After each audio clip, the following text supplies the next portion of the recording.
Let's start new chapter, debt capital, chapter 4। ठीक है। Date मतलब क्या होता है? उधार, बोरोड फंड। नाउ सी, इस चैप्टर में वी हैव टू पार्ट्स। एक पूरा डिबेंचर्स के ऊपर है, एक डिबेंचर है, दूसरा डिपॉजिट्स है। Now see, in both the things they are the part of debt, means दोनों ही बोरोइंग्स में आते हैं। ओके। कैपिटल की बात करें हम लोग तो दो टाइप के कैपिटल होते हैं, एक ओन्ड कैपिटल होता है, एक बोरोड कैपिटल होता है। Owned capital we are going to study in chapter 2, share capital जहां पे आता है, right. In this we are discussing about borrowed capital. In that also दो तरीकों से कंपनी बोरो कर रही है, just for this chapter. Okay, और भी तरीके होते हैं, but in this we have these two categories, one is debentures and other is deposits. दोनों में कॉमन क्या है? इंटरेस्ट मिलता है, दोनों ही फॉर्म ऑफ लोन है, बोरोइंग्स है फॉर्म ऑफ राइट। दोनों का मेच्योरिटी पीरियड होता है, मेच्योरिटी पीरियड समझ में, टाइम पीरियड पे कंपलसरीली रीपे करना होता है। ये दोनों में कॉमन है। जब हम लोग डिबेंचर्स कर लेंगे ना, तो कुछ चीजें सेम लगेगी बट माइनर डिफरेंस के साथ। There will be few things जो ऐसे लगेगा कि हाँ यहाँ पे ऐसा पढ़ा है हमने, but things a bit of change, like logic will be the same, figures will change, number change हो जाएंगे, ऐसा होगा। तो डिबेंचर को अच्छे से ध्यान देना। डिबेंचर पे अच्छे से ध्यान दिया मतलब डिपॉजिट्स 15-20% ऑलरेडी हो चुका है, ऐसा हो जाएगा, right. Now talking about debenture, debenture एक तरीके का डेट है, वो तो पता ही है। कंपनी जब डिबेंचर इश्यू करती है तो प्रूफ के तौर पे क्या देती है? सर्टिफिकेट देती है, राइट। जैसे कैसे शेयर में सर्टिफिकेट होता है, वैसे डिबेंचर में भी क्या दिया जाता है? सर्टिफिकेट दिया जाता है। अगर कंपनी ने डिबेंचर इश्यू करके रखा है, इसका मतलब क्या हुआ?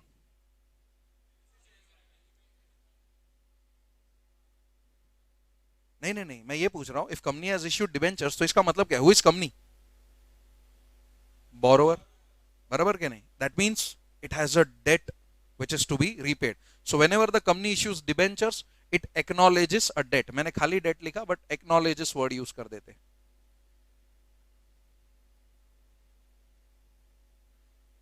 राइट। फिर जनरल मीटिंग पता है तुम लोग को? जनरल मीटिंग, जनरल मीटिंग में वोट कौन देता है? Share holders, right. कौन से शेयर होल्डर्स? इक्विटी के preference, equity share holders have voting rights. Can company issue debentures carrying voting rights? नहीं भाई, अलाउड ही नहीं है, डिबेंचर होल्डर्स को वोटिंग राइट्स नहीं मिलता, ठीक है। No voting rights. एंड इसका एक last,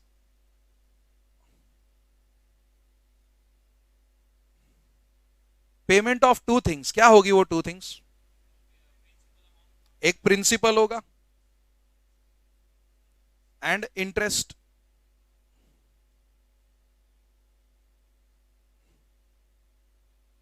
on a specified date, ये भी जरूरी है। कभी भी इंटरेस्ट नहीं मिलेगा, एक डेट होगी, वो टाइम पे तुम्हें इंटरेस्ट मिलेगा, और एक मेच्योरिटी का डेट होगा, उस टाइम पे तुम्हें क्या मिल जाएगा?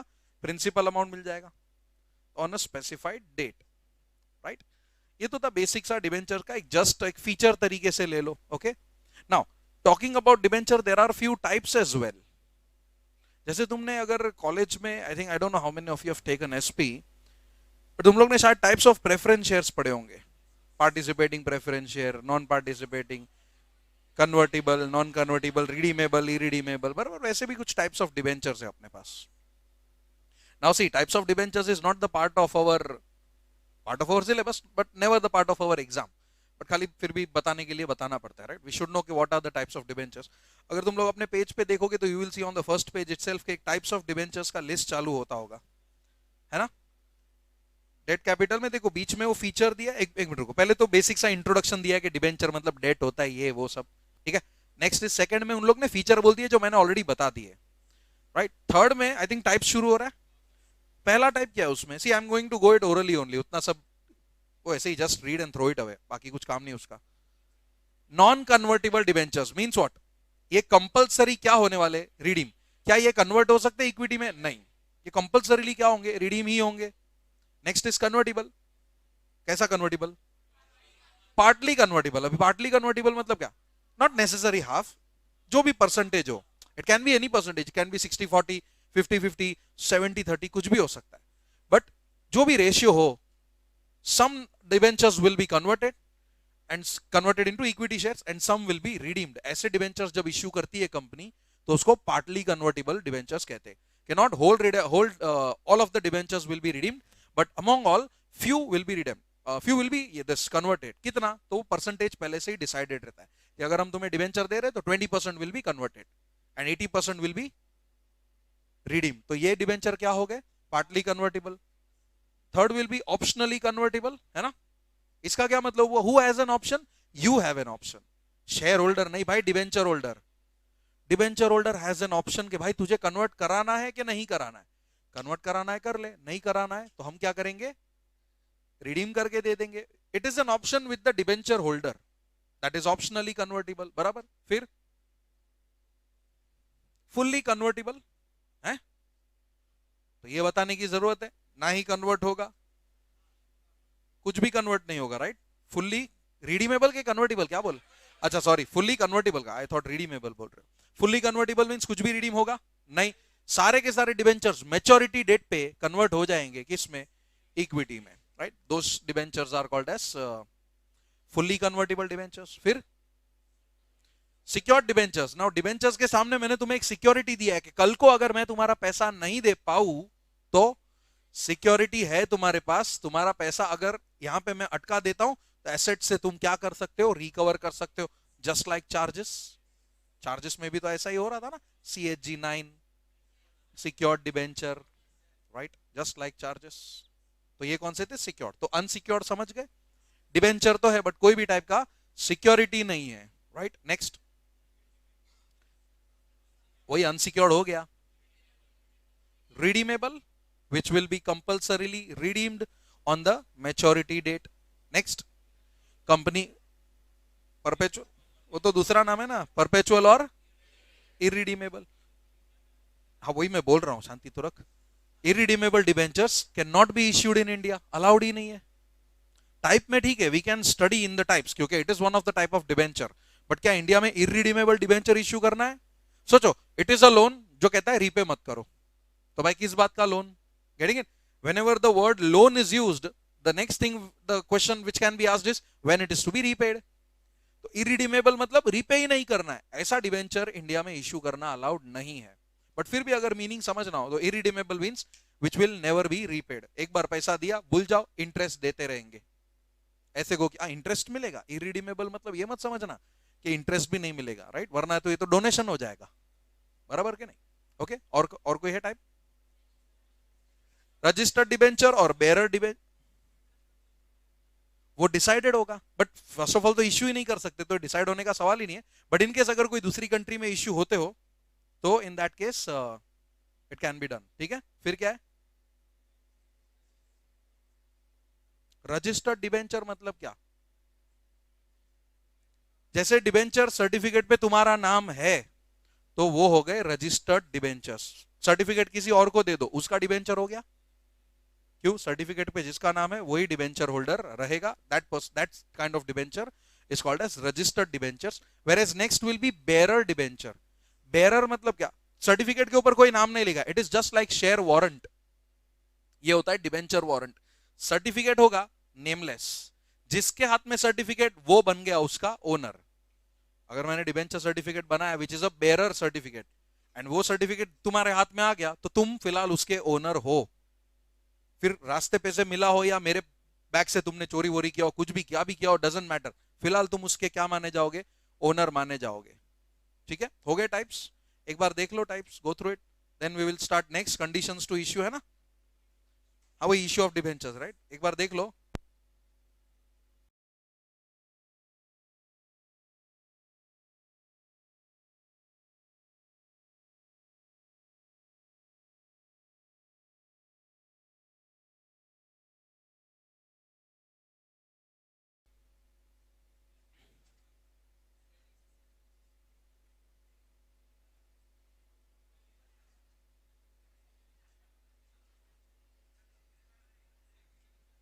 चलो ध्यान दो अभी. Conditions to issue, conditions to issue secured debentures. ध्यान दो. नाउ सिक्योर्ड तो डेफिनेटली एक सिक्योरिटी होगा, बट सबसे पहला पार्ट आता है उसका टर्म कितना होना चाहिए, ठीक है, what should be the term of issue. तो there can be two terms, normally हमेशा कितना रहेगा 10 इयर्स, ठीक है। मतलब क्या हुआ कि कुछ भी करो 10 साल पे तो रिडीम करना ही पड़ेगा। Can a company have debentures for 12 years? No, the maximum period which is allowed is 10 years. And एक और पीरियड है, दैट इज कंपनीज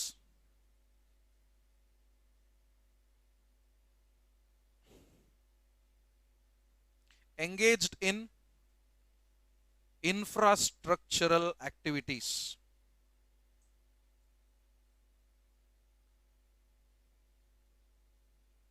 तो उन लोग को कितना दिया है पता है? 30 इयर्स दिया हुआ है कि if you are company engaged in infrastructural finance और जो भी इक्विटी या डेट फाइनेंस कैसा भी, और any other sort of infrastructural activities, list दिया हुआ है, हम लोग देख लेंगे बाद में, राइट। उन कंपनीज को 10 साल नहीं, बट मैक्स टू मैक्स कितने साल में रीपे कर देना है? 30 साल। तो ये तो सबसे पहला आता है टेन्योर का कंडीशन, बराबर। नाउ अगर सिक्योर्ड है तो एसेट भी सिक्योरिटाइज होना चाहिए कि नहीं?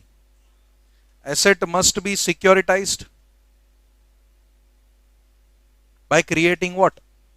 Charge, creating a charge, right। फिर एक पर्सन को अपॉइंट करना पड़ता है, अपॉइंट डिबेंचर ट्रस्टी, ठीक है। क्या कहते हैं उसको? Debenture trustee. कब अपॉइंट करना है? बिफोर इशुइंग प्रोस्पेक्टस वगैरह दिख रहा है वहां पे, इफ यू सी, कहां पर है पेज नंबर, मैं देख लेता हूं एक बार। Yes, see, the debenture trustee will be appointed before the issue of prospectus और letter of offer and not later than 60 days after the allotment executed trust deed. तो दो चीजें यहां पे, एक तो ट्रस्टी को अपॉइंट करो बिफोर व्हाट?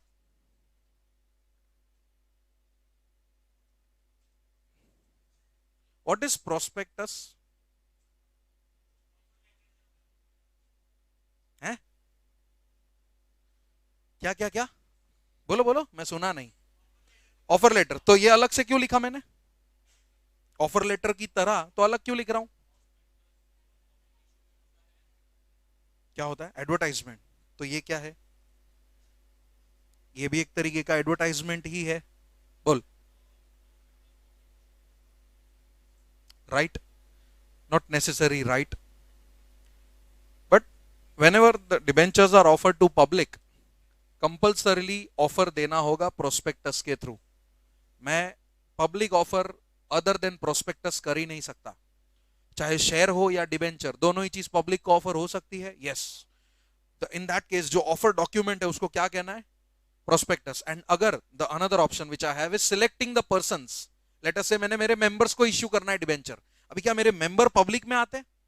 नहीं, तो उनको मैं प्रोस्पेक्टस नहीं दूंगा, उनको मैं क्या दूंगा? Letter of offer. I can do whatever I want. अगर मैं पब्लिक को इश्यू कर रहा हूं तो प्रोस्पेक्टस इश्यू करने के पहले ट्रस्टी को अपॉइंट कर लूंगा, एंड अगर मैं मेरे मेंबर्स को ऑफर कर रहा हूं तो लेटर ऑफ ऑफर देने के पहले ट्रस्टी को अपॉइंट कर लूंगा। क्लियर हुआ? नाउ ट्रस्टी के साथ है ना एक डीड साइन करना पड़ेगा, execute debenture trust deed, a kind of contract or an agreement between the company and the trustee। और इस एग्रीमेंट में क्या लिखा होगा? the rights, duties of trustee, the obligations of the company, ये सारी चीजें लिखी होगी। बाय द वे, ट्रस्टी किसको रिप्रेजेंट करता होगा? डिबेंचर होल्डर्स को रिप्रेजेंट करता होगा, राइट। बहुत सारे डिबेंचर होल्डर होते हैं ना, तो एक रिप्रेजेंटेटिव भी होना चाहिए। That representative is called as trustee and execute trust deed within, नहीं 60 डेज है शायद, देख जरा। हाँ 60 डेज, 3 मंथ्स कहां दिख गया तुझे? With in 60 days of allotment, ठीक है। पहले देखो, पहले प्रोस्पेक्टस इश्यू करूंगा, लेकिन उस इश्यू करने के पहले क्या मैं करूंगा? ट्रस्टी को अपॉइंट करके रख दूंगा, बराबर। फिर सब इश्यू हो गया, अलॉटमेंट भी हो गया। अभी अलॉटमेंट होने के बाद वही ट्रस्टी के साथ एक डीड साइन करना है with in how many days? 60 days, बराबर। यहां तक क्लियर? ओके। 3 मंथ्स कहां लिखा था रे? कुछ है 3 मंथ्स कहां पे? नहीं कुछ, किधर लिखा था? हैं? चेंज हो गया रहेगा फिर, अभी तो 60 है, चेंजेस आते रहते हैं।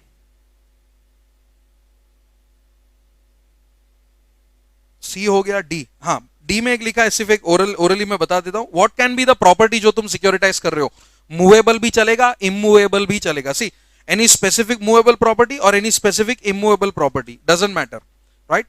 नाउ फर्दर दिख रहा है, फर्दर वाला line, further in case of issue of debentures by government company which is fully secured by guarantee given by CG और SG, then in that case creation of charges not required. ये दो point खाली मुझे add करने। ये last point क्या था जो हमने डिस्कस किया है, गवर्नमेंट कंपनी वाला। What if government company issues secured debenture. यहां पे ऐसा बोला है कि अगर government company secured debenture issue करती है तो चार्ज क्रिएट करने की जरूरत नहीं है। लेकिन कब? अगर गवर्नमेंट ने गारंटी दिया है कि भाई कुछ भी हो जाए मैं तेरा पैसा लौटाऊंगा, कौन सा गवर्नमेंट, सेंट्रल हो या state, doesn't matter, when the borrowings or when the debentures are secured not by the asset but by the guarantee, क्या चार्ज की जरूरत है? नहीं, चार्ज की जरूरत नहीं है, right. When the guarantee is given by CG और SG, no need to create any sort of charge, right. Property कौन सा हो सकता है? प्रॉपर्टी कैन बी मूवेबल या इमूवेबल। नेक्स्ट, ऐसा लिखेंगे, creation of charge is not required. कब? इफ, नहीं नहीं, गारंटी नहीं, if government company issues debentures and its repayment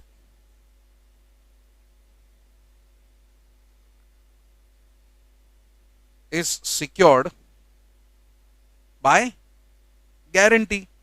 ये सिक्योर्ड मतलब एसेट वाला सिक्योर्ड मत समझ लेना अभी, ठीक है, राइट, ठीक है। रुको,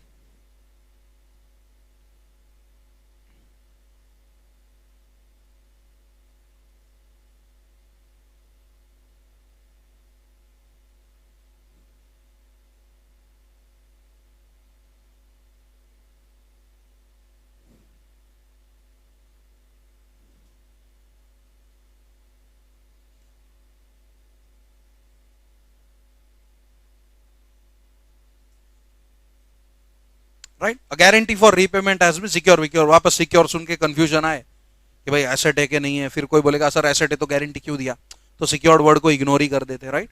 व्हेन गारंटी मिला है किस चीज का? रीपेमेंट का, कि भाई पैसा कुछ भी हो जाए मेच्योरिटी पे हम पैसा दे देंगे, गारंटी लिया, तो चार्ज की जरूरत है नहीं, राइट। ये सारी कंडीशंस कब फॉलो करनी है? When you issue what type of debentures? Secured debenture, right. Secured debentures के लिए ये सारी कंडीशंस फॉलो करनी है, ठीक है।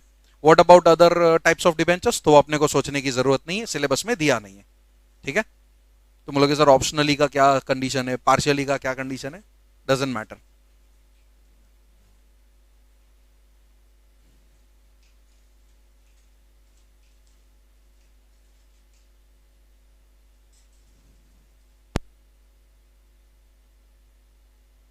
हाँ बोल। होल्डिंग कंपनी ने, सब्सिडरी का एसेट चलेगा, चलेगा चलेगा, सब्सिडरी लेगा तो होल्डिंग का भी एसेट चलेगा, चलता है। वहां पे लिखा है देखना, मैं मतलब ये इजी इजी पॉइंट्स को मैं वैसे रीड भी नहीं करता, लास्ट लाइन देख लेना। In case of loan taken by subsidiary company from any bank, the assets, the charge can be created on the assets of holding company as well. दिख रहा है? समझा? एंड अगर तू ऊपर डी पॉइंट देखेगा तो जो मूवेबल प्रॉपर्टी है उसमें देख, that movable property can B of the company, या तो इट्स होल्डिंग कंपनी या तो इट्स सब्सिडरी कंपनी, किसी का भी प्रॉपर्टी हो, कुछ फर्क नहीं पड़ता। वो प्रॉपर्टी इंडिया में हो, बाहर हो, टेंजिबल हो, इनटेंजिबल हो, कुछ फर्क नहीं पड़ता।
चलो next is debenture trust deed. चलो हो गया मेरा और जिमी का बात. Debenture trust deed. Now see, सबसे पहले तो why there is a need for trust deed and why there is a need for trustee. ए तू बैठ जा Anvit. Trustee acts as a caretaker. ठीक है, अगर एक सिंपल वर्ड में बोलूं तो he acts as a caretaker for whom, for the debenture holders. Right, he makes sure के the interest of the debenture holders are never affected. Right, और भी उसकी बहुत सारी ड्यूटीज होती है, बट जो उसकी प्राइम ड्यूटी होती है कि he needs to protect the interest of debenture holders. अगर उनके कोई इश्यूज है या ग्रीवियंसेस है तो उसको सॉल्व करे. Right, these are the prime duties of और functions of debenture trustee. Okay, now see, when the debentures are issued for public subscription involving considerable number of debenture holders who do not have time to look after their interest in the properties mortgaged or charged to them, the trustee may be appointed for supervision in their common interest. Again, trustee किसका ख्याल रखेगा? हाँ but ठीक है, but debenture holder में किसका ख्याल रखेगा? उसकी प्रॉपर्टीज का, कि जो सिक्योरिटाइज की हुई है. ओके, फिर ट्रस्ट डीड में be made under some person which is appointed as a trustee where properties of the company are mortgaged or charged to the trustee. Trust deed also contains provision dealing with rights of debenture holders and the company. The trustee acts as a watchdog, ठीक है, like a caretaker. That's what I said. Okay, to ensure that company's obligations under trust deed are carried out and they can effectively safeguard the interest of debenture holders. Next is advantages of trust deed. ये main है जरा, मतलब trust deed का basic paragraph तो ठीक है, trustee watchdog है, trust deed में राइट्स एंड ड्यूटीज वगैरह सब लिखा है, ठीक है, but what are the actual advantages? तो देखो, सबसे पहला, जो प्रॉपर्टी सिक्योरिटाइज किया है उसका title deeds. What do mean by title deeds? Ownership documents. Okay, वो किसके पास रहेंगे? ट्रस्टी के पास रहेंगे. अगर ये डॉक्यूमेंट्स ट्रस्टी के पास है तो कंपनी उस प्रॉपर्टी को बेच सकती है? नहीं, बेचने के लिए डॉक्यूमेंट लगेगा ना. बिना डॉक्यूमेंट के कोई प्रॉपर्टी बेच सकता है? तो इसीलिए सी, in order to ensure that there is no misuse of the property, the title deeds are into the hands of trustee. Right, second one is trustee is given a power under trust deed so that the property mortgaged is kept insured and maintained in a proper condition. Right, property को condition में रखना भी जरूरी है, वरना पता चला value गिरते जा रहा है और नुकसान किसका होने वाला है? At the end debenture holders का नुकसान हो जाएगा. थर्ड बाद में देखते. Fourth, in case of default the trustee can take necessary steps to realize the security. What do you mean by realize the security? बेचना, to sell the security without the aid of the court. Aid मतलब help, support. Okay, that is called aid. Right, court के पास भी जाने की जरूरत नहीं है. And what is that third one? क्या ये जो एसेट था, सिक्योरिटी था, राइट, जो दिया था कंपनी ने, वो बेचा जा सकता है? बेच सकते हैं कंपनी, तुम लोग नहीं, डिबेंचर होल्डर नहीं, कंपनी. वो अभी तक रीपेमेंट हुआ नहीं है, ठीक है, लेट अस से डिबेंचर रीपे करना बाकी है, बट डिफॉल्ट नहीं किया. कंपनी टाइम टू टाइम तुमको इंटरेस्ट दे रही है, एंड कंपनी बोलती है कि नहीं यार ये प्रॉपर्टी बेचना है, अच्छा भाव मिल रहा है, तो तुम क्या करोगे? क्यों नहीं बेचने दोगे? दूसरा प्रॉपर्टी देता हूं. अब बोल. हाँ, तो बेच सकते हैं, ठीक है, तो बेच सकते हैं. नहीं, ऐसा नहीं है, बेच सकते हैं. द थिंग इज, तुमको सिक्योरिटी से मतलब है. अभी लेट अस से फॉर एग्जांपल मैंने तुमको सिक्योरिटी में दिया property situated at Borivali, suppose, पहले से देके रखा है, and I am getting a good price for it, मैं बेचना चाहता हूं, तो उसके बदले में तुम्हें एक मलाड वाला प्रॉपर्टी दे रहा हूं विच इज इक्विवेलेंट वैल्यू. तो तुम ऐसा बोल सकते हो, नहीं नहीं मलाड में क्राउड अच्छा नहीं है, बोरीवली का क्राउड अच्छा है. नहीं भाई, वो लुकआउट नहीं है अपना.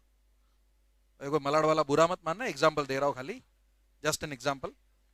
मलाड के एकदम एक नंबर क्राउड एकदम बराबर ने. कौन रहता है मलाड? तू मलाड कोऑपरेटिव ना, ट्रेन के बाजू वाला Malad, train view housing society, Malad cooperative society. Right, तारू नाम भूल गया हूं. दर्श अक्षा था. Right, so see what matters is security matters. कहां का है दैट डजंट मैटर. सपोज तुम्हारा लोन का अमाउंट जो भी है, वो लोन के अमाउंट को मेरा मलाड वाला प्रॉपर्टी फुलफिल कर लेता है, तो तुमको पेट में दर्द होना चाहिए? नहीं. So can that property be sold? Yes, subject to without jeopardizing the interest of debenture holders. अब ये इंग्लिश था, क्या बोला मैंने? Without without jeopardizing. अपने को जियोग्राफी पता है, पार्डाइजिंग क्या होता है? विदाउट, अगर सिंपल बोलो, without affecting the interest of debenture holders. ठीक है, दैट देखो वहां पे दिया हुआ है. ये मैं मेरे मन से नहीं बोल रहा हूं क्योंकि मुझे आता है, बट बुक में लिखा हुआ है. See, the company can, with the consent of trustee, enjoy number of powers over the property charged, that is by way of sale, exchange or lease, जो भी है, thus enabling the company to put the property to advantageous use without jeopardizing the interest of debenture holders, without affecting the interest of debenture holders, right? तो ये थे advantages. Next आता है appointment of trustee. अभी trustee कब appoint करना था? नहीं, ठीक है, before, but कब? खाली डिबेंचर, ट्रस्टी किसका ध्यान रखने वाला था? तो सिक्योर्ड होना चाहिए कि नहीं, right? Whenever the secured debentures are issued, right, तभी ट्रस्टी अपॉइंट होता है. बट ट्रस्टी को अपॉइंट करने के कुछ टर्म्स एंड कंडीशंस है. अपने को यह पता है कि before issue of prospectus appoint हो जाना चाहिए. क्यों पता है क्या? क्योंकि प्रोस्पेक्टस में उसका नाम देना पड़ता है. तो नाम देने के लिए पहले अपॉइंट करे कि बाद में? पहले ही अपॉइंट करना पड़ेगा. तो सी दैट लाइन क्या कहता है? The company shall not issue prospectus to more than 500 persons without appointing debenture trustee, right? Offer कर रहे हो more than 500 लोगों को, तो पहले क्या करना पड़ेगा? क्या करना पड़ेगा? ट्रस्टी को अपॉइंट करना पड़ेगा. Thus, आगे और भी है, इसका सिंप्लीफिकेशन है. Thus, when company issues prospectus, prospectus कब इश्यू करते? ऑफर किसको दिया गया? वो याद रखना, मैंने बोला था ऑफर किसको दिया है? Prospect, public. Whenever the offer is given to public, the offer is always given through prospectus. And letter of offer कब आता है? या invitation offer? Selected लोगों को, मेरे members को जब मैं select करता हूँ, right? So see, thus, when company, रुक जा, when company issues prospectus or make an offer or invitation to the public or its members exceeding 500, मैं पब्लिक को सिलेक्ट कर सकता हूं. पब्लिक इन सकता है, given to offer is given to public more than 500, ऐसा बोल सकता हूं क्या? हाँ, नहीं. पब्लिक को कोई गिन सकता है क्या? It is an open offer. So if I am selecting members, हाँ, सी, अगर मैं पब्लिक को ऑफर करता हूं तो I can not count public, बराबर? Public is like open offer. तो एक वो हो गया. एंड सेकंड, मेरे मेंबर्स को तो मैं काउंट कर सकता हूं. लेट अस से मेरे कंपनी में 10,000 मेंबर है और मैंने 10,000 में से 1,000 मेंबर को डिबेंचर ऑफर किया सिलेक्ट कर करके. चलेगा कि नहीं चलेगा? चलेगा. तो या तो पब्लिक को ऑफर कर रहा हूं या मोर देन 500 मेंबर को ऑफर कर रहा हूं. उस वक्त मुझे किसको अपॉइंट करना जरूरी है? ट्रस्टी को अपॉइंट करना जरूरी है. मतबल अगर मैंने सिर्फ 200 लोग को सिलेक्ट किया होता तो ट्रस्टी नहीं होता तो चलता. बोल अभी. हाँ, 250, 250 डिबेंचर. हाँ,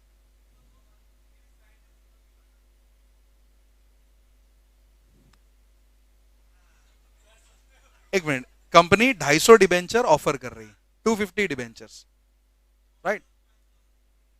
ऑफर. अरे नहीं रे, 500 कब आएंगे तू वो तो समझ. जब मेंबर्स होंगे तब. अगर मैं 250 दे रहा हूं तो एक बंदे का 250 लोग ही सिलेक्ट हुए ना.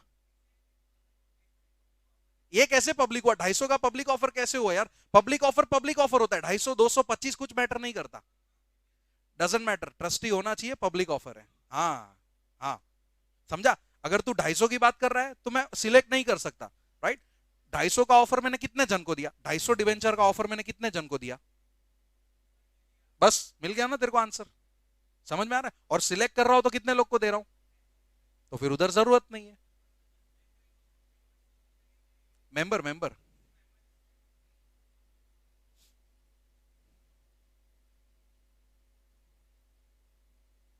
देखना, यहां पे लिखा है, तू पढ़, 10 के बाद पढ़. When the company issues prospectus or make an offer or invitation to public or to its members exceeding 500. Public exceeding 500 कभी नहीं होता.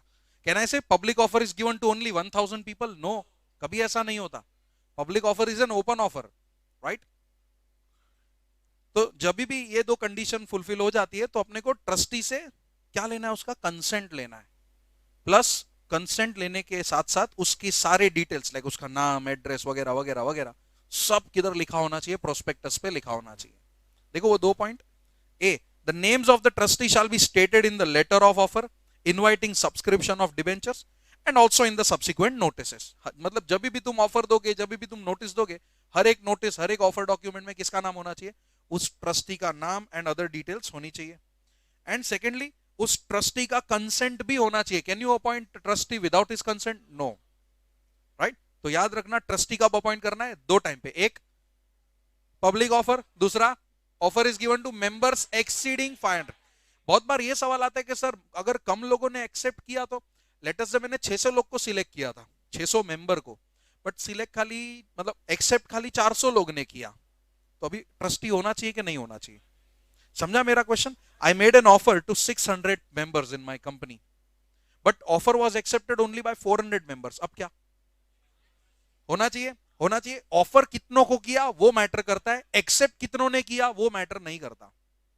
ठीक है, ये मत सोचना कि सर अगर कम एक्सेप्ट ही 500 से कम का हुआ तो क्या ट्रस्टी को फिर से निकाल देंगे? नहीं। whenever the offer is given to more than 500, trustee होना चाहिए, चाहे 400 जन सिलेक्ट करे या 40 जन सिलेक्ट करे, that doesn't matter. Okay, whenever an offer is given to more than 500, trustee होना चाहिए, right? ऑप्शंस सॉरी, ऑफर को बाद में अगर 500 से कम लोग ने सिलेक्ट किया, डज दिस मीन कि ट्रस्टी को निकाल देंगे? नहीं। नेक्स्ट है डिस्क्वालिफिकेशन ऑफ डिबेंचर ट्रस्टी, मतलब if you fall under this points, क्या तुम एलिजिबल हो? नो। पहला, तुम शेयर होल्डर हो। दूसरा, तुम कंपनी में प्रमोटर, डायरेक्टर या ऑफिसर या एम्प्लॉय हो, ना ही उस कंपनी में बट उसकी होल्डिंग सब्सिडरी एसोसिएट में भी। लेट अस से एक्स लिमिटेड ऑफर्ड दिस अपना प्रेरित को बोला कि we want you to appoint as a debenture trustee, but Prerit जिस कंपनी ने, एक्स लिमिटेड ने ऑफर किया, उसकी होल्डिंग कंपनी का डायरेक्टर है ना, डायरेक्टर लिखा ना, हाँ डायरेक्टर है, तो क्या प्रेरित एक्स लिमिटेड में ट्रस्टी बन सकता है? नहीं, right. So if the person who is given that offer is either director, KMP, employee, officer, कुछ भी, किस में? या तो कंपनी में, कंपनी मतलब क्या, वो कंपनी जो ऑफर दे रही है, या तो उसकी होल्डिंग सब्सिडरी एसोसिएट, चारों में से कहीं पे भी इन पोजीशंस पे है, तो ऑफरिंग कंपनी का तो ट्रस्टी बन सकता है? नहीं। ऑफरर कंपनी का तो ट्रस्टी बन सकता है? नहीं। समझा बी पॉइंट?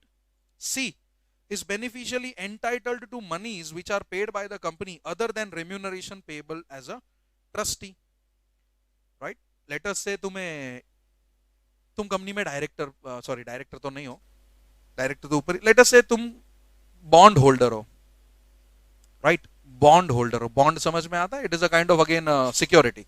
बॉन्ड पे तुम्हें क्या मिलता है? इंटरेस्ट मिलता है। Now if you are getting such kind of interest, right, तो क्या तुम एलिजिबल हो? नहीं।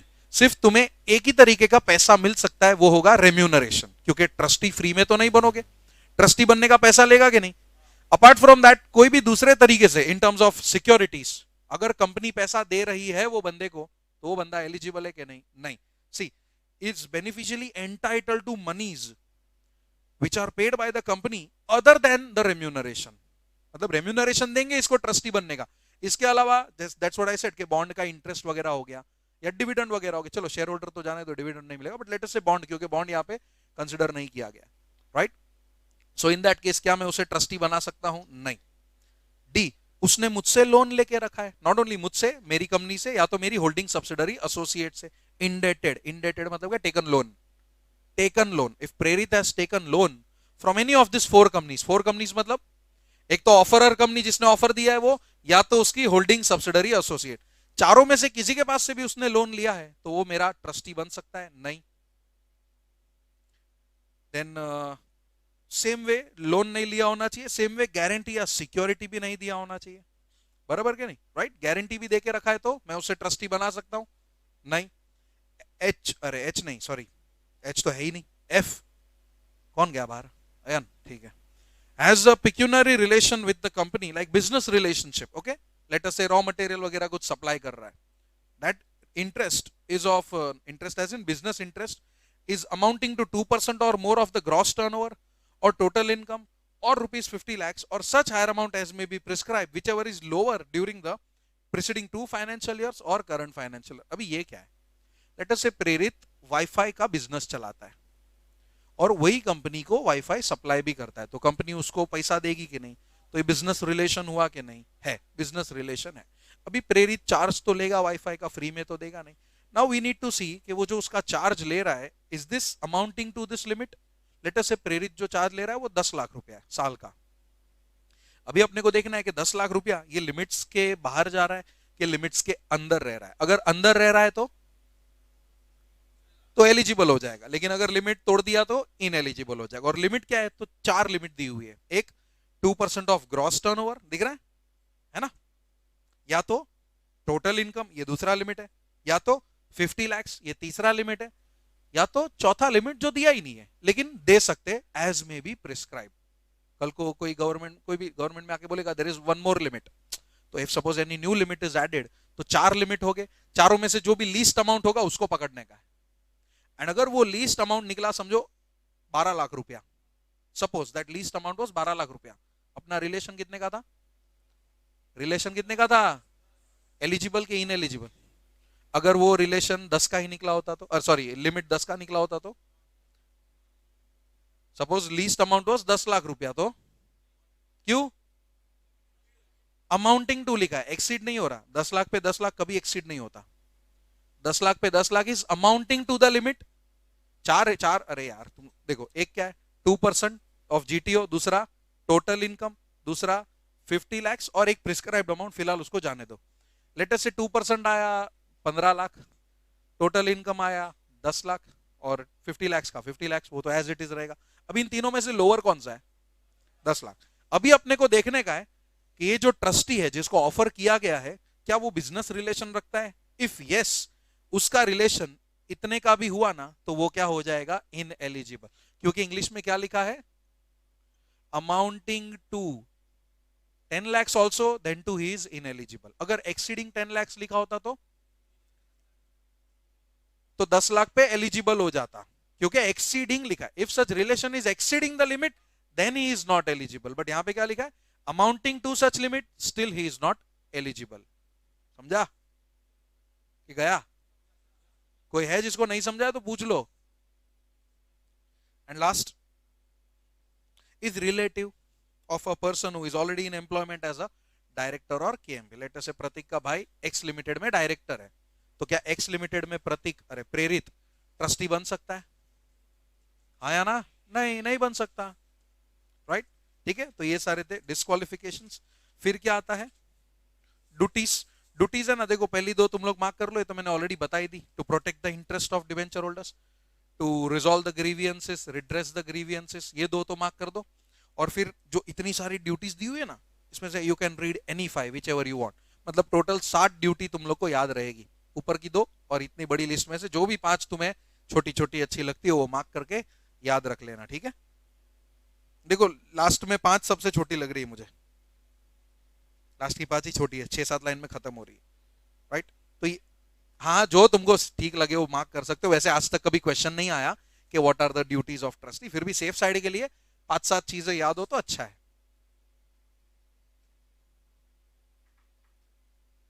नेक्स्ट, क्या कोई ट्रस्ट डीड का कॉपी, भाई ट्रस्ट डीड किसके बीच में हुआ था,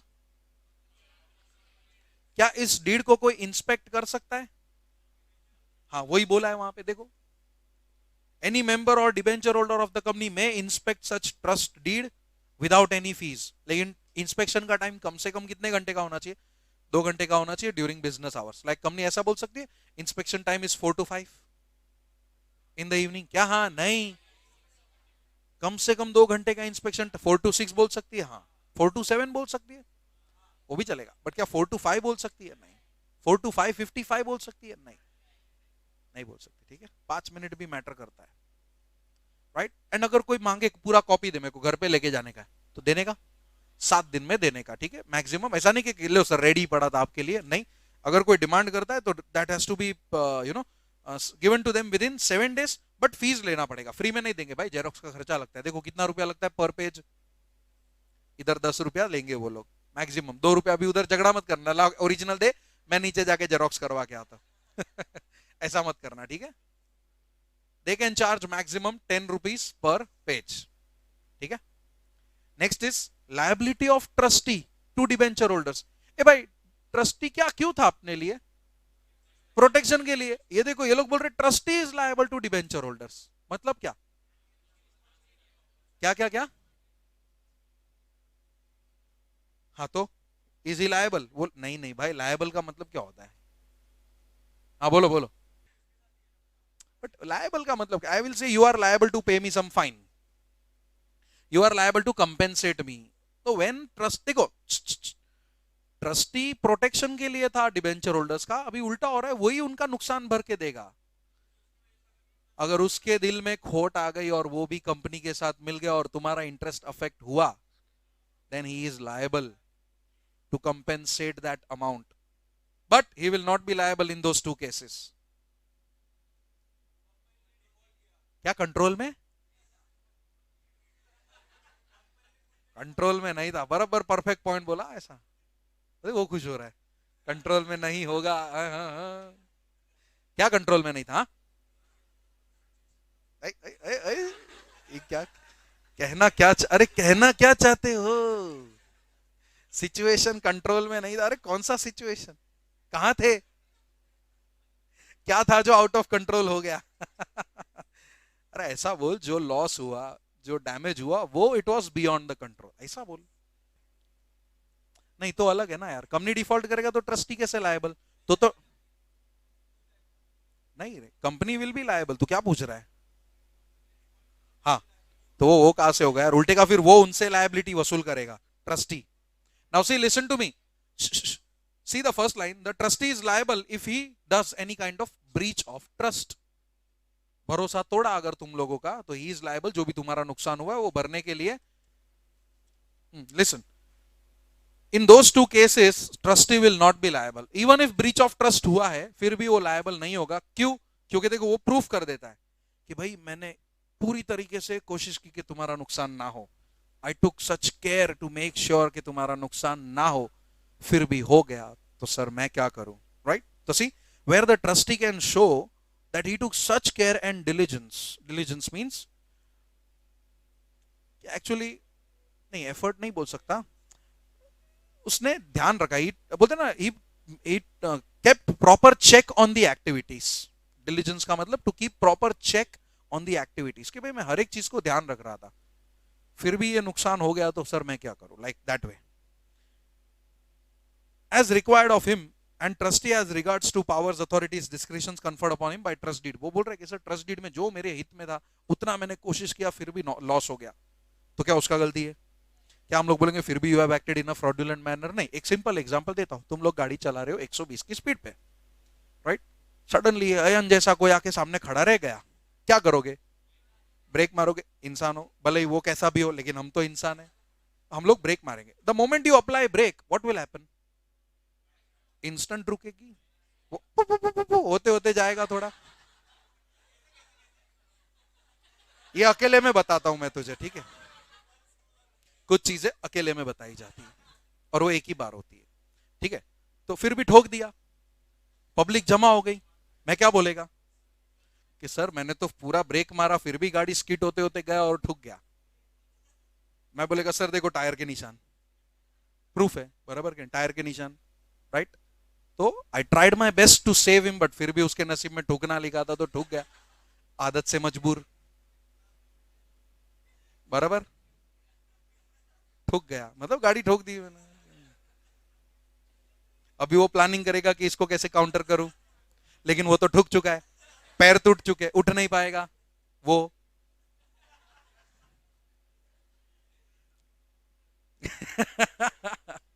एंड सेकेंड थिंग, देखो ये तो एक रीजन है कि ही टुक सच केयर, ठीक है, jokes apart, but second point पे ध्यान दो। अभी majority of the debenture holders आके बोलते कि नहीं भाई, we have faith in you, तू कभी गलत कर ही नहीं सकता। और अगर ऐसा डिबेंचर होल्डर्स ने बोल दिया तो वो लायबल होगा क्या? नहीं। लेकिन कितने डिबेंचर चाहिए अपने, कितने डिबेंचर होल्डर्स चाहिए? 3/4 इन वैल्यू, लेट अस 100 करोड़ के डिबेंचर्स थे, ओके? और लेट अस, ये नाम क्या तेरा? समर, समय, समय alone is holding debentures worth ₹80 crore. Total कितने इश्यू किए मैंने? 100 करोड़, ये अकेला 80 करोड़ का डिबेंचर लेके बैठा है, और बाकी तुम सब में 20 करोड़ डिवाइडेड है। और मेरे से कुछ गलती हुआ जिसमें तुम लोग का नुकसान हुआ, अगर ये अकेला आके बोलता है ना, नहीं sir you are right, am I liable? नहीं। क्यों? क्योंकि is he holding 3/4 of the value? Yes. Don't see के सर वो अकेला और हम सब इतने ज्यादा है तो मेजोरिटी विंस, नहीं भाई, इधर पैसा बोलता है, ठीक है? पैसा इन द सेंस जितना तेरा वैल्यू है उतना तेरा पावर है। अगर किसी भी एक जन के पास, दो जन के पास, या whatsoever number of persons, if they hold 3/4 in value and if they से कि ठीक है यू आर नॉट लायबल, तो ही इज नॉट लायबल। नहीं। देख सुन, इनजस्टिस कैसे, अगर नुकसान हो रहा है तो सबसे बड़ा नुकसान किसका हो रहा है? इनजस्टिस क्या, जिसका वो इनफैक्ट वो ऐसा सोचेगा ना, अगर सब तुम लोग क्या 20 करोड़ के लिए रो रहे हो, मेरा तो 80 करोड़ अटका पड़ा है, तो there is no injustice.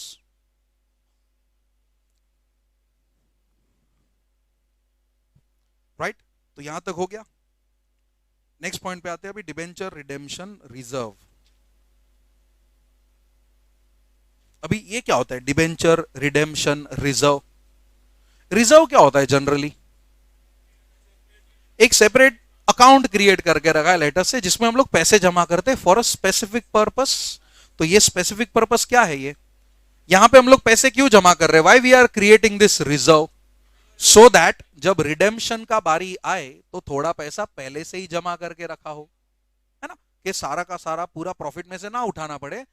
So at the same time advance में हम थोड़ा जमा करके रखते हैं रिजर्व्स में, कि जब रीपेमेंट का बारी आएगा तो रिजर्व्स में से भी थोड़ा पैसा जितना है उतना ले लेंगे, एंड बचा कुचा प्रॉफिट एंड लॉस या फ्री रिजर्व्स में से यूज कर लेंगे। That is the purpose of creating DRR. लेकिन द मेन थिंग इज कौन सी कंपनी को डीआरआर क्रिएट करना है? Is every company required to create DRR? No. DRR मतलब क्या? हाँ, तो क्या हर एक कंपनी को डिवेंचर रिडेम्पशन रिजर्व क्रिएट करना है? नहीं। ठीक है, every company is not required to create DRR. तो कौन सी कंपनी को डीआरआर क्रिएट करना है? नाउ इसके अंदर है ना, इफ यू सी, एक थियोरी भी दिया है, पीछे एक टेबल भी दिया हुआ है, it is one and the same, but table जो है ना, टेबल सिर्फ बी पॉइंट का है, क्योंकि मेन इसमें वही है बी। जो लिस्ट दिया ना ए बी सी डी वगैरह है ना पीछे एफ तक, उसमें the most important point is B, और उसी के रिलेटेड टेबल है पीछे। राइट, ठीक है। तो देखो ए पॉइंट तो एकदम इजी है, डीआरआर के अंदर पैसा कहां से डालू? मेरे रिजर्व्स में से कि बाकी लोग का चोरी करके?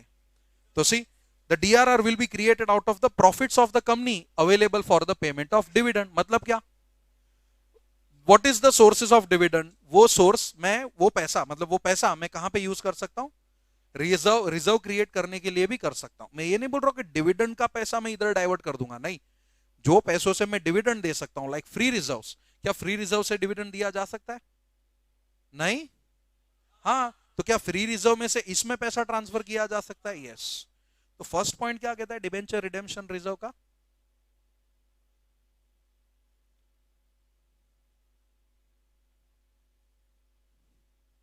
Created out of free reserves, बराबर, which includes profits as well, general reserve as well, जो भी है वो।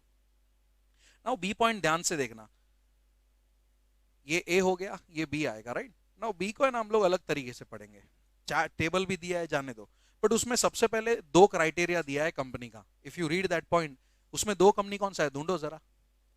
AIFI दिखेगा और बैंकिंग कंपनी दिखेगा तुम लोग को, है ना। You will see all India financial, like debentures issued by all India financial institutions और बैंकिंग कंपनीज, उसके लिए नो डीआरआर इज रिक्वायर्ड। ऐसा दिया है क्या? नहीं दिया है। देखो ना क्या दिया है, कि फॉलोइंग कंपनी, ठीक है, पहला point, debenture redemption reserve is not required when debentures are issued by all India financial institutions which are regulated by RBI and banking regulation, banking companies, right? तो ये दो एक इंस्टीट्यूट और एक कंपनी डिबेंचर इश्यू करती है, क्या उसको डीआरआर क्रिएट करने की जरूरत है? नहीं, right, it is not required to create DRR. ये तो पहले पॉइंट में समझ में आ गया। लेकिन वो स्टेटमेंट का लास्ट लाइन देखो, in what kind of issue, चाहे प्राइवेट इश्यू हो या पब्लिक इश्यू हो, किसी भी तरीके का इश्यू हो, डीआरआर क्रिएट करने की जरूरत नहीं है। Like there will be bifurcation, okay, कि कब डीआरआर क्रिएट करना है। कभी कभी प्राइवेट में हो सकता है, पब्लिक में नहीं होगा, या पब्लिक में हो सकता है, प्राइवेट में नहीं होगा, anything can go, we will see. कभी कभी ऐसा बोला है दोनों में क्रिएट करना है, कभी कभी ऐसा बोला है दोनों में भी क्रिएट नहीं करना है, जो अभी बोला है।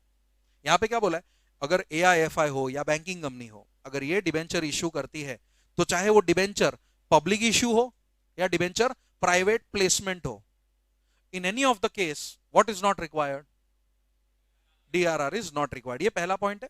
सेकंड पॉइंट क्या है उसका, it is for financial institutions under section 2 subsection 72, that means other financial institutions। लेकिन अदर फाइनेंशियल इंस्टीट्यूशन में मजे का बात क्या है, देखो उसके लिए कोई कंडीशन नहीं बोला। ये लोग ने क्या कर दिया, अदर फाइनेंशियल इंस्टीट्यूशंस को वही चीज एप्लीकेबल होगी जो एनबीएफसी को एप्लीकेबल होगी। इसलिए देखो सेकंड पॉइंट क्या कहता है, it will be applicable in the same manner as what is applicable to NBFC. Something like this लिखा होगा। इंग्लिश अगर समझ में आता है तो देखो। For other financial institutions under section 2 subsection 72 debenture redemption reserve shall be as applicable to NBFCs registered with RBI. इसका मतलब क्या, ओएफआई को जो चीज एप्लीकेबल होगी वो कहां से उठानी पड़ेगी, एनबीएफसी के कंडीशन में से उठानी पड़ेगी। मतलब अगर एनबीएफसी को एप्लीकेबल है तो ओएफआई को भी एप्लीकेबल है, अदर फाइनेंस एनबीएफसी को नॉट एप्लीकेबल है तो इसको भी नॉट एप्लीकेबल है। We have to deal in the same manner. तो अभी थर्ड पॉइंट पे हम लोग एनबीएफसी का ही पढ़ेंगे। If you see third point, for listed companies other than कहां गया, हाँ, अदर देन एआईएफआई और बैंकिंग कंपनी, क्योंकि इन दोनों को तो डीआरआर क्रिएट करना ही नहीं था, ऊपर ही इन लोग को निपटा दिया, बराबर। इन लोग को बीच में बतलाओ, इन दोनों के अलावा अदर लिस्टेड कंपनीज, और अदर लिस्टेड में भी ए और बी दिया हुआ है, दिख रहा है, ध्यान से देखना, ए कैपिटल ए, उसके अंदर ए और बी दिया हुआ है। तो अदर लिस्टेड कंपनी का कैपिटल ए बात करता है कौन सा इश्यू, ये बहुत टफ है, अगर ऊपर से गया तो नहीं समझेगा, पूरा अलर्ट रहना, मैं मजाक नहीं कर रहा हूं बहुत, ये देखो एंड तक इतना मगजमारी लगेगा ना तुम लोगों को, इट इज टफ। तो एक एक पॉइंट पे जा रहा हूं मैं। पहले क्या बोला, एआईएफआई और बैंकिंग कंपनी कैसा भी इश्यू करे ना, व्हेन आई से कैसा भी इश्यू मतलब चाहे पब्लिक हो या प्राइवेट, डीआरआर चाहिए नहीं। फिर बोला OFI, that is other financial institutions, इनको वही चीजें एप्लीकेबल होगी जो किसको एप्लीकेबल है, एनबीएफसी को। तो 2 पॉइंट तो हो गए अपने। तीसरा पॉइंट कहता है about listed companies, but listed में किसको अलग रखो, other financial institutions and banking company, क्योंकि वो लोग तो ऊपर ही चले गए। उसमें A point, NBFC is registered with RBI, housing finance company, 2 मिल गए, मिला के नहीं, and other listed company, right, दिखा।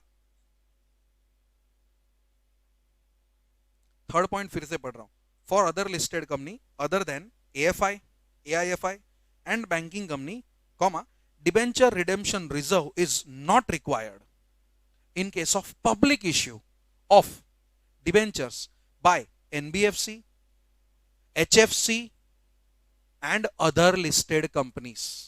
मतलब यहां पे लिस्टेड कंपनी का 3 क्राइटेरिया, एक AIFI ऊपर चला गया, बीच में नॉर्मल NBFC बचा, तीसरा नॉर्मल लिस्टेड कंपनी बचा।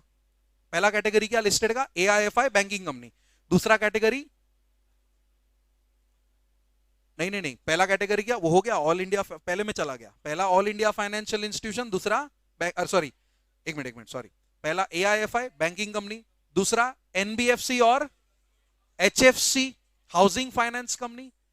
एनबीएफसी के साथ मैं एक को ऐड कर देता हूं, किसको ऐड करूं, दिया नहीं, वो थर्ड है, अदर लिस्टेड कंपनीज थर्ड, मैं सेकंड पे हूं, इधर मैं एक को ऐड करना चाहता हूं, किसको करूं, दिया नहीं है बट सोचो किसको ऐड करूं, थोड़ा जोर से, अदर फाइनेंशियल इंस्टीट्यूशंस को ऐड कर दूं, भले ही ना लिखा हो तो, क्योंकि जो चीज एनबीएफसी को एप्लीकेबल है वो किसको एप्लीकेबल है, ओएफआई को भी एप्लीकेबल है। तो भले ही वो ए पॉइंट में ना लिखा हो, बट मन की आंखों से देखो उधर तुम्हें ओएफआई लिखा हुआ दिख जाएगा। ओएफआई मतलब अदर फाइनेंशियल इंस्टीट्यूशंस, क्योंकि जो चीज एनबीएफसी को लगेगी वही ओएफआई को लगेगी। जा रहा है कि नहीं दिमाग में। लास्ट टाइम थर्ड पॉइंट क्या कहता है, अगर लिस्टेड कंपनी हो, कौन से, एआईएफआई या banking company, DRR not required. अगर लिस्टेड कंपनी हो, एनबीएफसी या एचएफसी या ओएफआई। थर्ड, नॉर्मल लिस्टेड कंपनी हो, कैसा इश्यू करोगे तो DRR is not required, public issue करोगे तो डीआरआर इज नॉट रिक्वायर्ड। क्योंकि देखो खाली पब्लिक इश्यू बोला है, इन लोगों का प्राइवेट इश्यू क्या होगा वो लास्ट लाइन पे दिया हुआ है, इन case of privately placed debentures the companies under sub items A and B.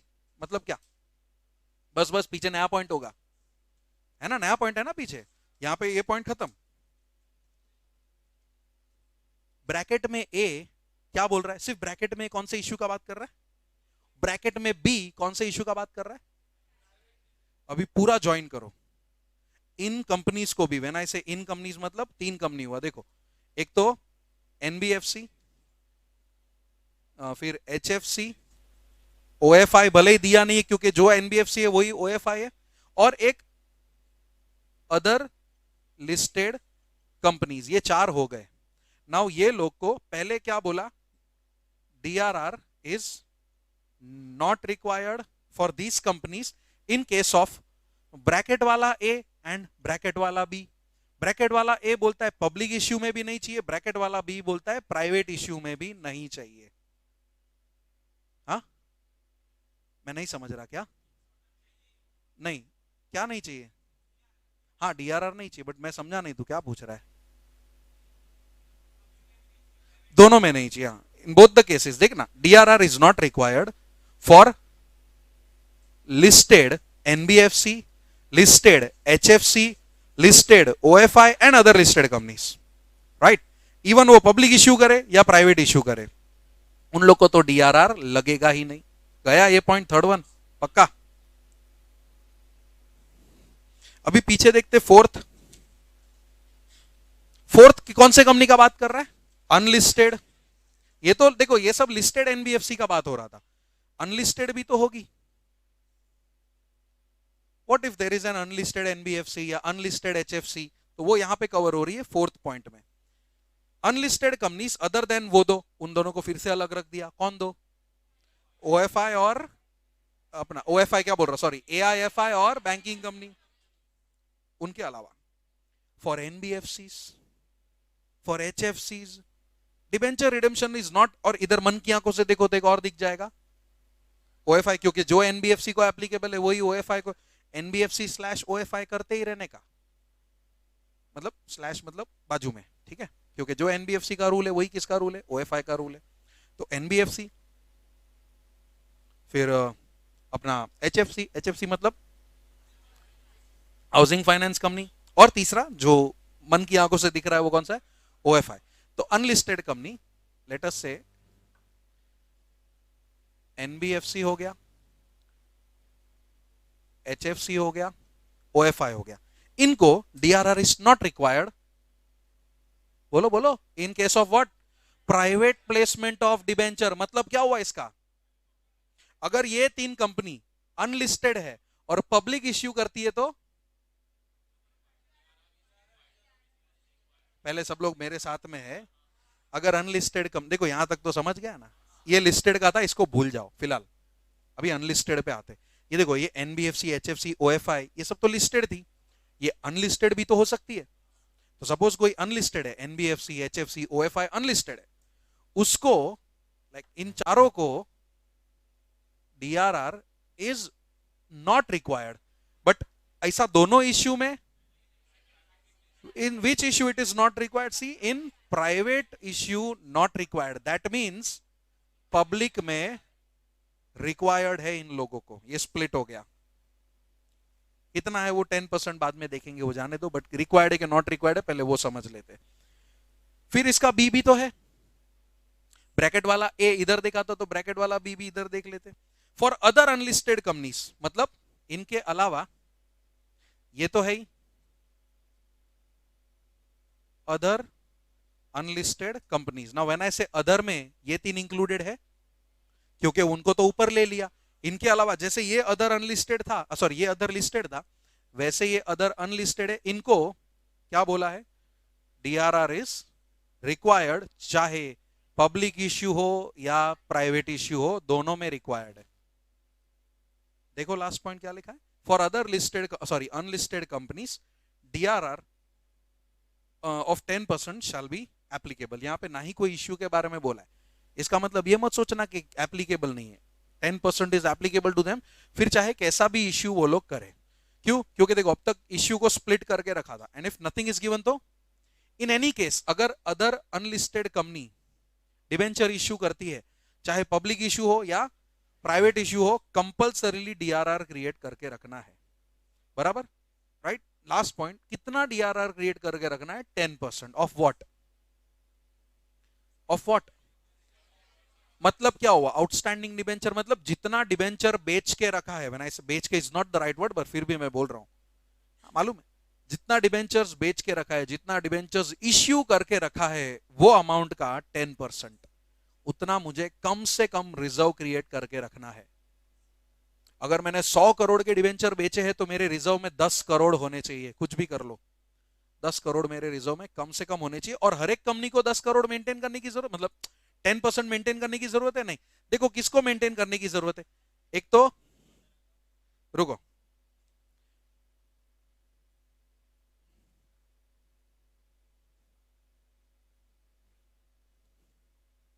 देखो मैं सर्कल बनाता हूं, ठीक है। एक तो इन सब कंपनीज को इसमें जरूरी है ना, जो सर्कल में है उसको डीआरआर क्रिएट करना है, लेकिन देखो प्राइवेट प्लेसमेंट को मैंने नॉट रिक्वायर्ड को उसको सर्कल नहीं किया, दैट मींस अगर वो कंपनी पब्लिक इश्यू करती है तो रिक्वायर्ड है, और ये अदर लिस्टेड कंपनी कैसा भी करे डीआरआर तो दोनों में रिक्वायर्ड है, तो बस ये ब्लू वालों को ही रिक्वायर्ड है, बाकी किसी को भी रिक्वायर्ड नहीं है, ठीक है। समझा इतना, एक बार रीड कर लो, go through that point, and also after that look at that chart as well. एक काम करो, चार्ट पढ़ो, फॉरगेट दिस, चार्ट पढ़ो। देखो पहले क्या बोला, एआईएफआई और बैंकिंग कंपनी, डीआरआर चाहिए? चाहिए नहीं, no no no. B, other financial institutions का बात हो रहा है, अदर नहीं लिखा लेकिन फाइनेंशियल इंस्टीट्यूशन तो लिखा है, उनको कौन सा लगेगा? जो एनबीएफसी को लगता है वही लगेगा। देखो राइट साइड में, whatever is applicable to NBFC will be applicable.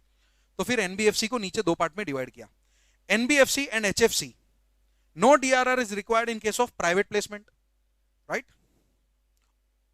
और पब्लिक प्लेसमेंट दोनों। देखो 3A, देखो 3A अगर लिस्टेड एनबीएफसी है, लिस्टेड देखो किधर है लिस्टेड, ये रहा लिस्टेड, लिस्टेड एनबीएफसी हो या एचएफसी हो, no DRR is required for both public as well as private. आ गया पॉइंट। फिर उसके बाद 3B, अनलिस्टेड एनबीएफसी है या एचएफसी है, उनको DRR is not required only in private, that means it is required in public, right. ये हो गया 3B।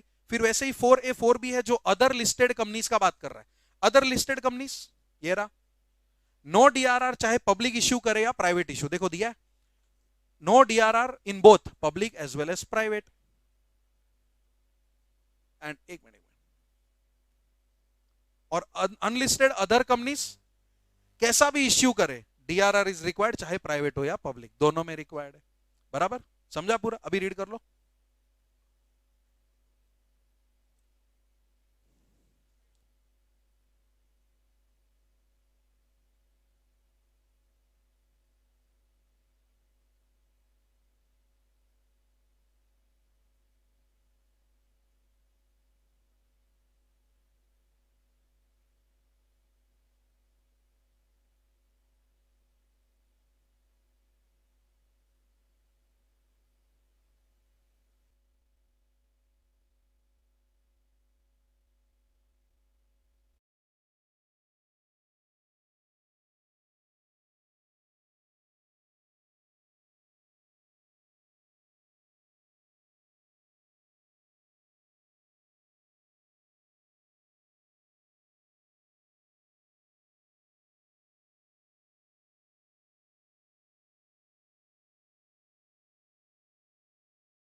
अब इस लिखो मेरे साथ में,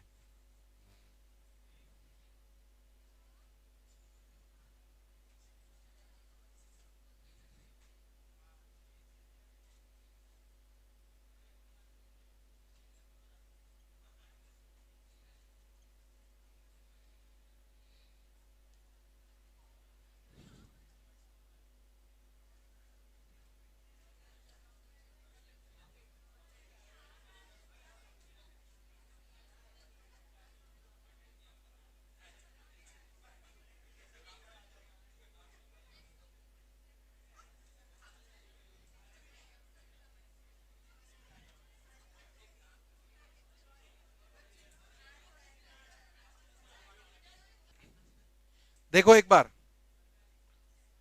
सी सबसे पहले तो लास्ट टाइम ये देख लो, अगर एआईएफआई या बैंकिंग कंपनी इश्यू करती है, चाहे वो लिस्टेड हो या अनलिस्टेड, क्यों मैंने यहां पे ऐसा लिखा लिस्टेड हो या अनलिस्टेड, उसके पीछे एक रीजन है। अगर तुम लोग बाकी दो पॉइंट देखोगे तो लिस्टेड कंपनी अदर देन एआईएफआई बोला है, अनलिस्टेड में भी अदर देन एआईएफआई बोला है, तो उनको अलग ही रख दिया मैंने, राइट, कि ये लोग अगर लिस्टेड हो या अनलिस्टेड कुछ भी फर्क नहीं पड़ता, उनको तो डीआरआर क्रिएट करना ही नहीं है।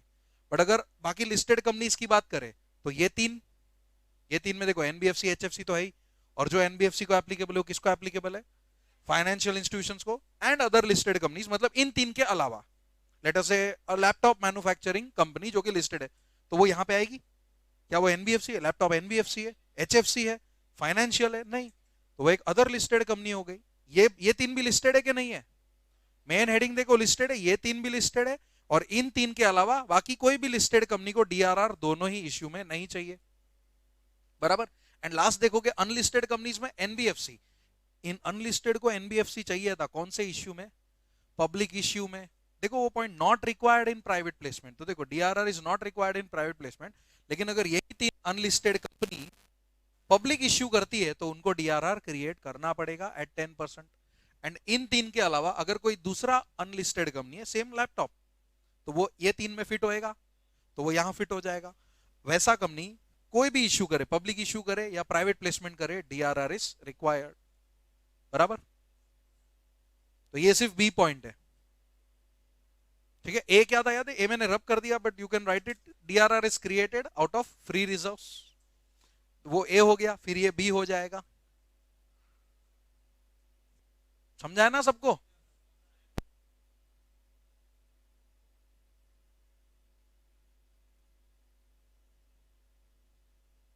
तुझे जो देख कॉन्सेप्ट दोनों में सेम है,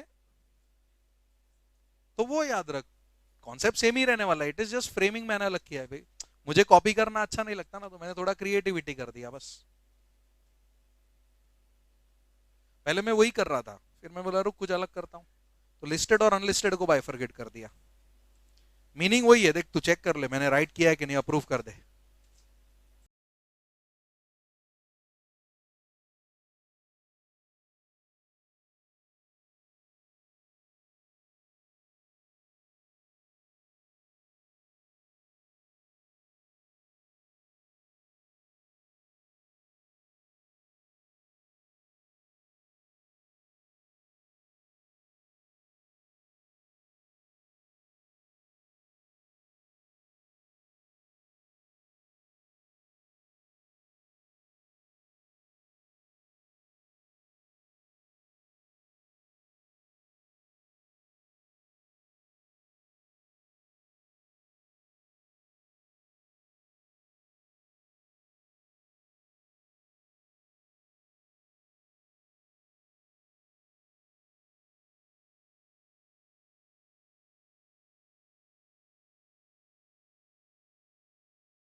चलो ध्यान दो आगे, अभी सी पॉइंट सी उसका देखो, ये तो पूरा बी था। इसमें कौन सी कंपनी को डीआरआर क्रिएट करना है?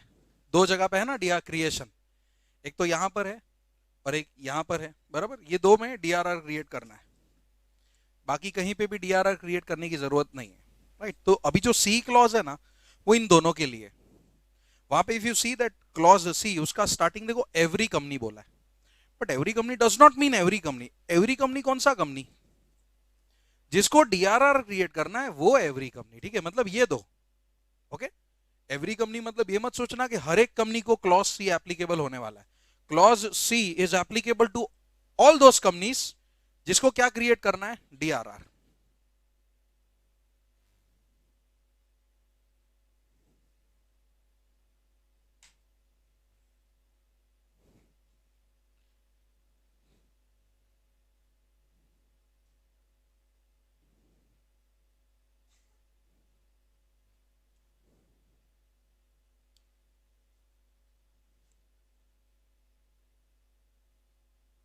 every company which is what required to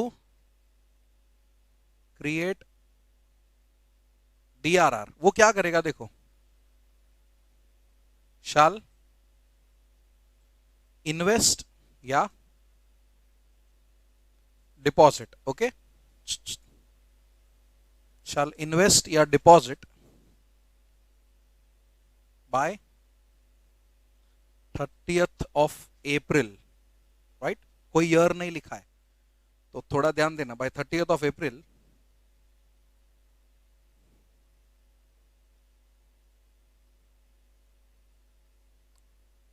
कितना इन्वेस्ट या डिपॉजिट करना है? तो at least 15% of amount of debentures to be redeemed.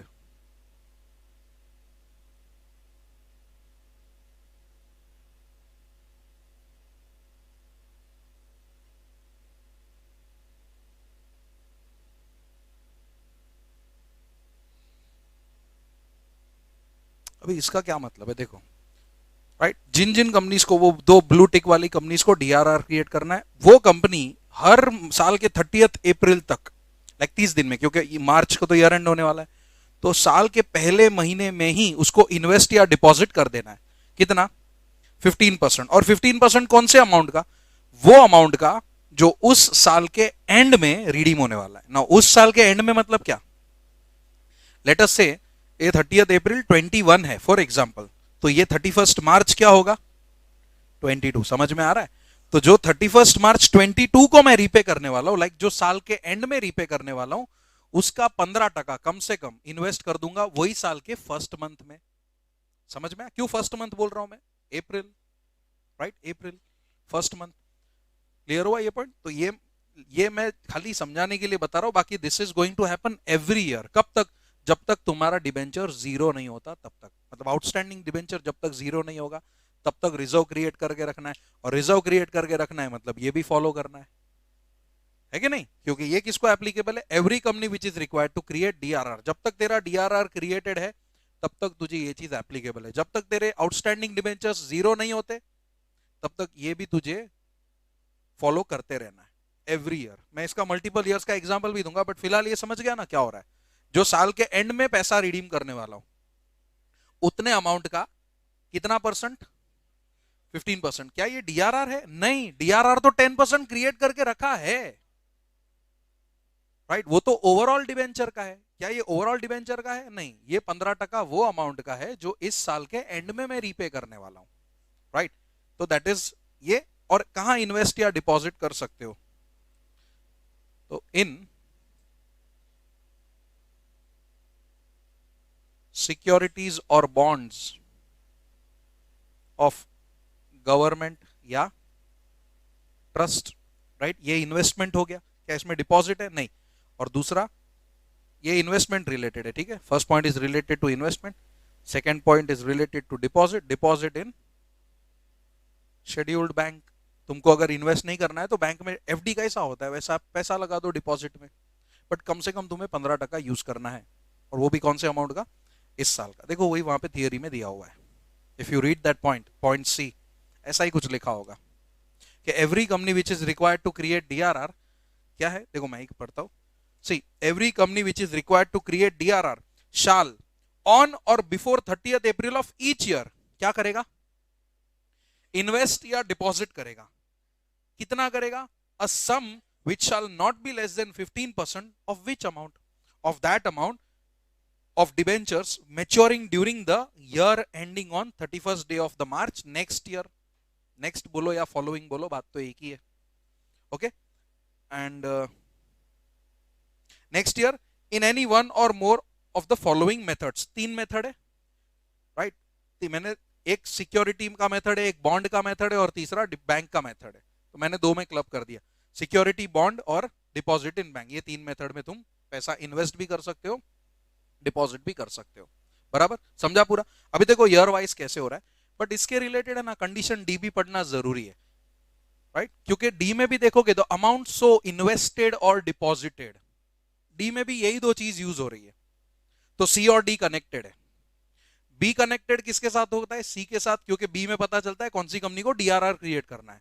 तो जो कंपनी को डीआरआर क्रिएट करना है वो सी देखेगा, और जो सी देख रहा है वो डी देखेगा। यस,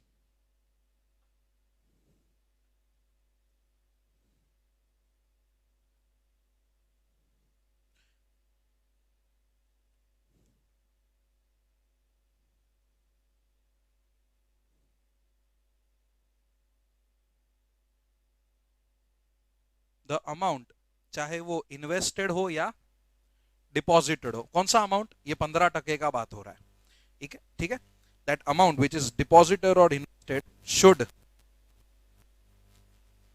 नॉट फॉल बिलो कितना टका? 15% at any point of time. मतलब हर बार तुम्हें ध्यान रखना है कि कम से कम कितना मेंटेन करके रखा है? 15% तो मेंटेन करके ही रखा है। क्या? हाँ वो तो डीआरआर है, ये इधर है, ये डीआरआर नहीं है, ये सिक्योरिटी में है या बैंक में है, समझा? और वो तो हमारे पास है, ये दूसरे के पास है। ये जो 15% इन्वेस्ट किया है, ये जब तक तुम्हारा डिबेंचर आउटस्टैंडिंग है तब तक तुम्हें हमेशा ध्यान रखना है कि कभी भी ये इन्वेस्टमेंट किसके नीचे नहीं जाना चाहिए? 15% के नीचे नहीं जाना चाहिए। सी द अमाउंट इन्वेस्टेड और deposit should not fall below 15% at any point of time. अभी देखो मल्टीपल ईयर्स का मैं तुम्हें एग्जांपल देता हूं, राइट? मेरा आउटस्टैंडिंग डिबेंचर है 10 करोड़, आउटस्टैंडिंग डिबेंचर है।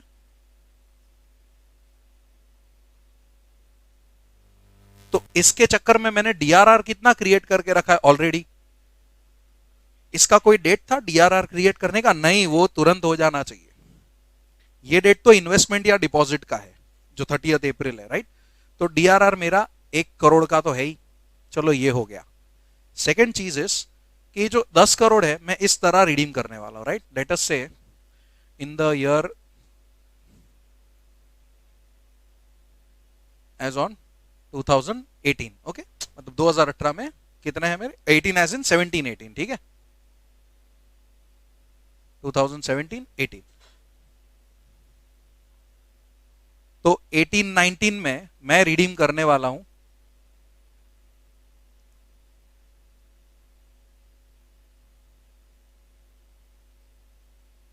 3 crore.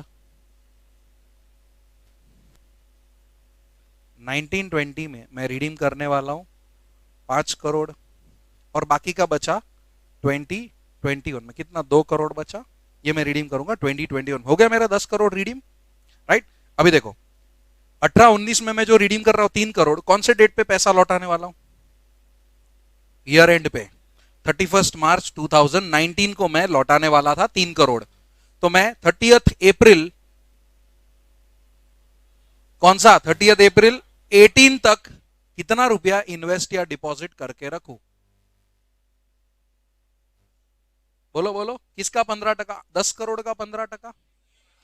The amount maturing in the next year. अगर 18 में अगर मैं इन्वेस्ट कर रहा हूं तो नेक्स्ट ईयर 19 में 31 तारीख को मार्च की मैं 3 करोड़ रीपे कर रहा हूं। 15 3 45, 45 लाख रुपया मुझे क्या करना है? मैथ्स आता है कि मैथ्स? 15 3 40 45 लैक्स, है ना, 45 लाख मुझे कम से कम 30 बाय 30th अप्रैल 34/18 तक इन्वेस्ट या डिपॉजिट कर देना है। चलो कर दिया, राइट। फिर ईयर एंड आया, 3 करोड़ रीपे हो गया। अभी सेकेंड ईयर चालू हो रहा है, सेकेंड ईयर में मैंने कितना रीपे करना है, तो 5 करोड़ का कितना टका मुझे जमा रखना है, 15 5 75 लाख रुपीज में क्या करूं, हाँ बाय 30th, वही वही मतलब सेम चीज इधर आएगा बाय 34/19, लेकिन कितना रुपया, should not fall below 15% at any point of time. ऐसा नहीं बोला कि जबरदस्ती 15 करते रहो। देखो अभी एज ऑफ नाउ मेरा इन्वेस्टेड अमाउंट कितना है, क्या 45, 30 डाला ना 75, और 75 का 5 करोड़ का 15% है, यस डी पॉइंट आ गया कि should not fall below, right. मैं करने के लिए मतलब पूरा इधर 75 भी कर सकता हूं तो भी चलेगा, क्योंकि एटलीस्ट 15 बोला है, मैं तो लीस्ट पे खेल रहा हूं, समझ में आ रहा है। अगर मैं यहाँ पे 75 कर देता तो कोई रॉन्ग नहीं हो जाता, बट मिनिमम मुझे फिलहाल अगले साल में 30 लाख रुपया तो डालना ही पड़ेगा। व्हाट इफ अगर मैंने पूरा विड्रॉ कर लिया होता तो इधर पूरा 75 डालना पड़ता, राइट। मैथ से बस, और कुछ नहीं। समझ में आ रहा है कि अगर सपोज ये विड्रॉ कर लिया है तो 30 नहीं डाल सकता, पूरा 75 वापस डालना पड़ेगा। और अगर विड्रॉ नहीं किया होता, 45 ऑलरेडी जमा है, तो सिर्फ 30 डाल दूंगा। क्यों? क्योंकि बैलेंस मतलब the amount deposited should not fall below 15%। तो अगर 75 lakhs of 5 crores, sorry 15% of 5 crores is equal to 75 lakhs, can I say it is falling below? नहीं, एटलीस्ट फुलफिल हो रहा है कि नहीं हो रहा है। अभी तुम मुझे बोलो थर्ड ईयर में क्या करूं, यहां तक, एक मिनट यहां तक समझा ना। Do I need to invest anything now? क्योंकि देखो 2 करोड़ का 15% इसलिए 30 लाख, मैं तो 75 करके बैठा हूं। व्हाट इफ मैंने ये दोनों विड्रॉ कर लिया, तो इधर मैं इस साल 30 डालूंगा। सो सी डिपेंड्स कि कंपनी विड्रॉ करती है कि नहीं करती है। किया है तो पूरा डालना पड़ेगा, नहीं किया है तो बैलेंस डालना पड़ेगा, right. That is what CND is.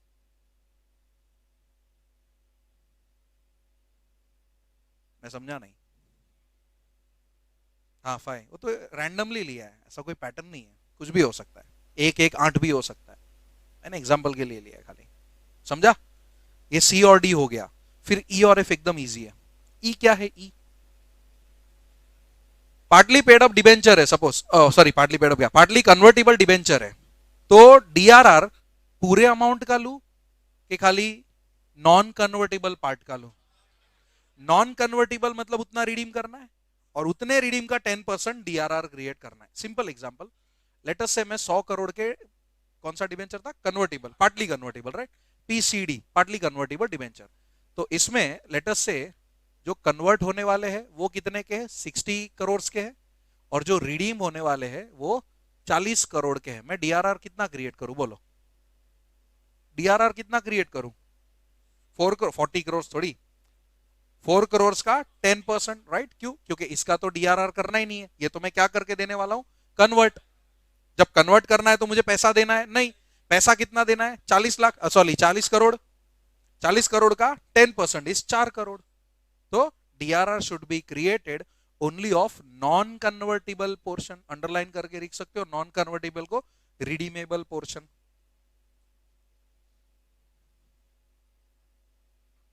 है कि नहीं? ये था E, I think so E था ना ये। F, DRR should be used only for one purpose, that is redemption of debentures. और कोई पर्पस के लिए यूज कर सकते हो? नहीं, वो F में दिया हुआ है।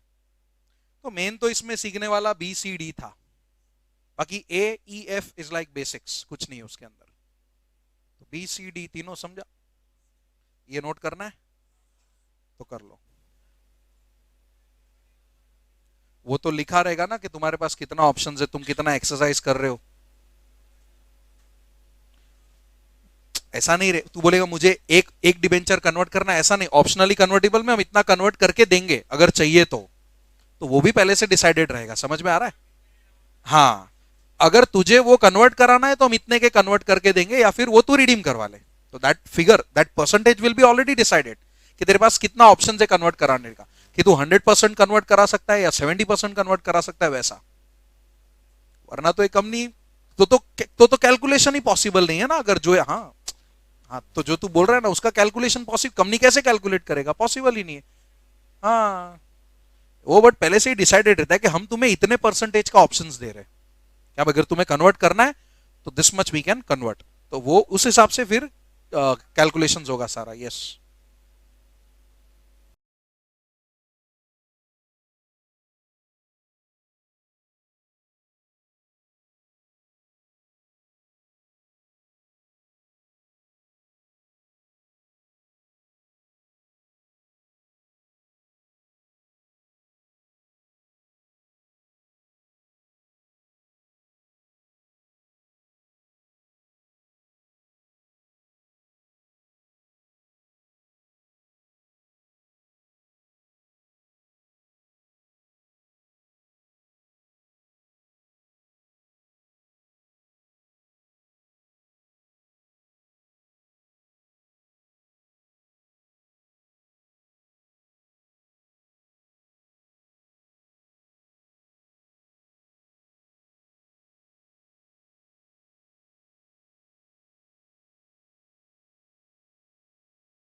क्या करना है, वो सब हम लोग देख लेंगे बाद में, मतलब ये चैप्टर होने दे, इसके बाद 2-4 क्वेश्चंस हम लोग क्लास में करेंगे।